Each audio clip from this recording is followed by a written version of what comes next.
Rain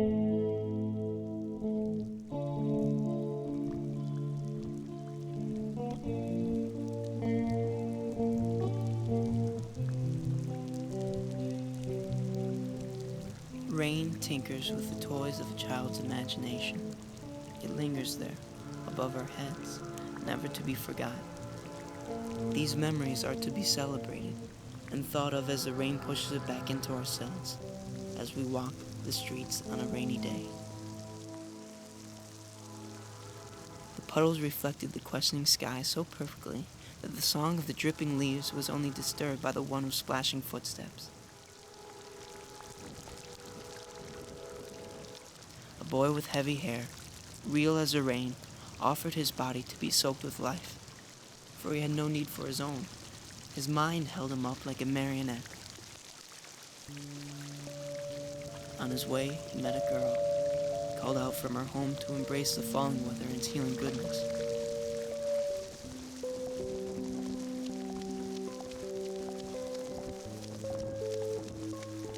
The sound of rain was so personal, they could close their ears and still hear it drip planted precisely in their minds. The touch of its freezing droplets only intensified their every sense, and even as alert and alive they felt, there was still a new sense, longing to be known.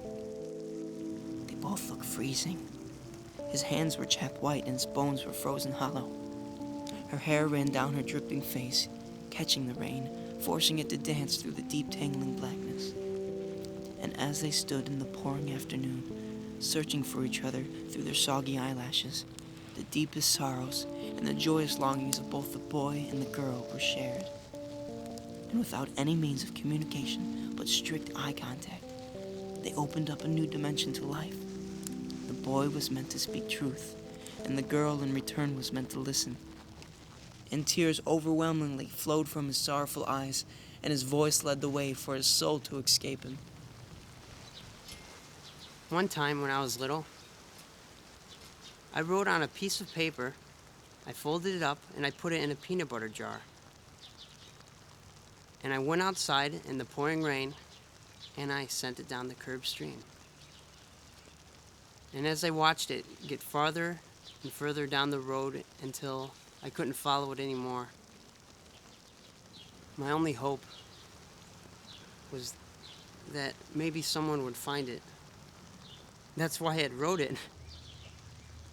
Why couldn't it have stopped a man as he was getting out of his car, when he just came home from work? My soul is to create and give. That's what I'm good at. That's why I'm here. But since that day, I don't even remember what I wrote on the note. And I feel like I'm never going to remember. And my gift to the earth and to everyone and everything, to life, it's all been lost. Dan, it's okay. I found your letter. It's not lost. The tender tears of her poetic face streamed down like the flowing rivers of a melting snow-covered mountain. Her warm lips collected the wetted air and smacked together, letting each word contribute to the song of her voice. I found it when I was a little girl. I was playing in the rain, and as I stepped on the side of the road, I felt it hit my feet. I picked up the jar and I sat on the curb. I opened it and found the letter inside. I felt like someone had given me a precious gift. I read your letter and it made me feel so alive. It made me happy. It made me open up. It made me feel like everything's okay.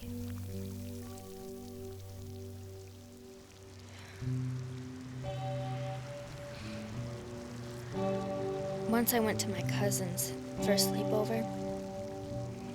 My aunt baked with us. I baked chocolate chip cookies. blueberry muffins for the morning.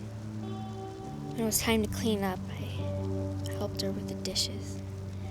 As I ran my fingers through the water, I kept thinking about your letter. Couldn't wait to get home and read it again. We went to bed and we got to sleep in our forts that we spent 3 hours building. I think we used every blanket in our closet. In the morning, my mom picked me up after church. I got home and I couldn't find your letter. I looked through my drawer over and over again. I emptied the socks all over my room. I could not find your letter. I was really upset for a few days. I felt like I lost a huge part of me. And I found you at the park one day. Oh, I've never forgotten that day. You were with your cousins. And when I came along, we decided all to play tag. It was a lot of fun chasing you guys around. You guys always ran to the tallest tower together. It was keep away from Dan. It wasn't tag anymore. I think you saw that it was getting to me because right then you jumped from the tallest tower and you landed softly on the wood chips and I chased you. And then we found each other under the bridge in the shadows where no one could see us. Remember, I grabbed your hand and pulled you to the sandbox. There we sat there by ourselves and talked, just you and me. I got to know you, and I realized right then that you were the one that wrote the letter. I didn't feel so bad that I'd lost it because I'd found you.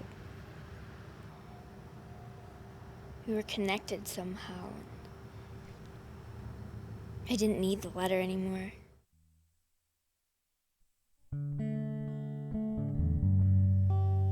Then they collapsed into each other to shake off those loose raindrops still hanging upside down on their childhood dreams. As they hugged and danced in the wet grass, their hearts both exploded with love and the willingness to share it with everyone and everything every day. The note had drifted out of both their lives as swiftly as the rain had stopped, and the sun shone her swollen face in the open sky, marking the beginning of a new story and the end of